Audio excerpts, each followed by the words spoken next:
क्या कुछ शब्द इतने ताकतवर हो सकते हैं कि उन्हें दर्ज करने वाले फरिश्ते भी कुछ देर के लिए हैरान रह जाएं? खैर, आज के इस विश्लेषण में हम एक ऐसे ही बेहद गहरे और सटीक अंश को समझने की कोशिश करेंगे। बिना किसी बाहरी कहानी या संदर्भ के सीधे इस्लामी मूल ग्रंथों के आधार पर देखते हैं कि आखिर शब्दों की शक्ति कैसे असीमित परिणामों को जन्म दे सकती है। अब ये जो नंबर है 3801, ये बस कोई रैंडम नंबर नहीं है। ये वो ठोस प्रमाण है जिस पर आज की हमारी पूरी बात टिकी है। ये जानकारी सीधे सुनन इब्न माजा की हदीस नंबर 3801 से आती है। और देखिए, किसी भी ऐतिहासिक पाठ को समझने के लिए ना उसकी प्रामाणिकता यानी ऑथेंटिसिटी सबसे जरूरी होती है। और यही वो सोर्स है जो हमें इस घटना के बिल्कुल सेंटर में ले जाता है।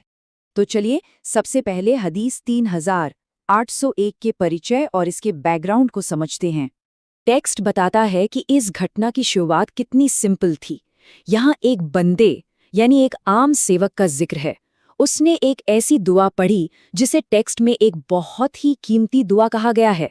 सोचने वाली बात यह है कि एक आम इंसान का एक छोटा सा काम अचानक कितना असाधारण बन सकता है। इसकी कीमत का अंदाजा इसी बात से लगाया जा सकता है कि सोर्स ने इसे स्पेशली बहुत ही कीमती बताया है। इसके बाद जो हुआ, यानी फरिश्तों का आश्चर्य और उनकी प्रतिक्रिया, उसने इस पूरी घटना को एक अलग ही दिशा दे दी। ये पूरा वाकया एक बहुत ही कमाल के सीक्वेंस में सामने आता है। स्टेप 1, बंदे ने ये दुआ पढ़ी। स्टेप 2 में कुछ ऐसा होता है जो सच में दंग कर देता है। फरिश्ते, जिनका काम ही कर्मों और उनके सवाब यानी इनाम को रिकॉर्ड करना है, वो इसे लिखने में अटक जाते हैं। उनकी कैलकुलेशन वहीं रुक जाती है। और फिर आता है स्टेप 3।